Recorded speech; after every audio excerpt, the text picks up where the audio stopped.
শরীর আজকে আমার খুবই ক্লান্ত, কি বলবো গাইস। এত পরিমাণে যে মার্কেটে কাস্টমার হচ্ছে তো বলার মতোই না একদমই। মাসের লাস্টের একটা সপ্তাহ কিন্তু প্রচুর পরিমাণে কিন্তু কাস্টমার হয়। আজকে কিন্তু বেশি প্রচুর পরিমাণে কিন্তু কাস্টমার এসেছিল। 10 ঘন্টা ডিউটি করার মধ্যে কিন্তু একটা মিনিটও কিন্তু রেস্ট পাইনি। রেস্ট না পাওয়ার কারণে কিন্তু আমি অসুস্থ হয়ে গিয়েছি আজকে। ডিউটি শেষ করে তারপর রুমে আসি, কোনো কিছু রান্না করতে ভালো লাগে না। তারপরে কিন্তু আমার রুমে একটা টুনা ছিল, সেই টুনাটাকে রান্না করে কিন্তু খেয়ে শুয়ে পড়বো তাড়াতাড়ি। শরীর যেহেতু ক্লান্ত এর জন্য তাড়াতাড়ি করে পেঁয়াজ মরিচ কেটে এবং এই টুনাটা আমি ঢেলে দিলাম। টুনাটা এখন রান্না করে তাড়াতাড়ি যেহেতু হয়, এই জন্য এটা দিয়ে কিন্তু আমি আজকে ভাত খেয়ে নেব। তারপরে কিন্তু আমি ভাত চাপিয়ে দিয়েছিলাম। ভাত আমি দেখছি যে ভাত হয়ে গিয়েছে কিনা। ভাত কিন্তু হয়ে গিয়েছে। তারপরে কিন্তু আমাকে ভাতের পানিটা ফেলে কিন্তু আমাকে ভাতটা ভালোভাবে পাশাতে হবে। এদিকে কষ্ট করে পরিশ্রম করে আসলাম ভাই, তারপরে কিন্তু রুমে আবার রান্না বান্না করে খাও, এই একটা যন্ত্রণা। এই জন্য কিন্তু ভালো লাগে না বিদেশ জিনিসটা। শরীর যদি ক্লান্ত না থাকতো সে কথা আলাদা, শরীর যদি ক্লান্তও থাকে তারপরে কিন্তু রান্না করেই খেতে হয়। তারপরে কিন্তু আমার 5 মিনিটে তরকারি রান্না করা হয়ে গেছে, ভাতও যেহেতু হয়ে গেছিল। তারপরে কিন্তু আমি খেতে বসে পড়েছি।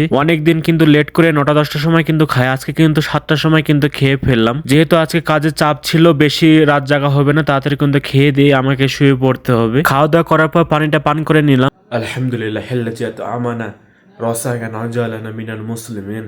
যেহেতু আমার খাওয়া দাওয়া হয়ে গেছে, আর কিন্তু রাত জেগে লাভ নেই। যেহেতু শরীরে অনেকটা ক্লান্ত, এই জন্য কিন্তু আমি তাড়াতাড়ি কিন্তু এখন ঘুমিয়ে যাব। এটাই হচ্ছে বিদেশ। সবাই ভালো থাকবেন, টাটা বাই বাই।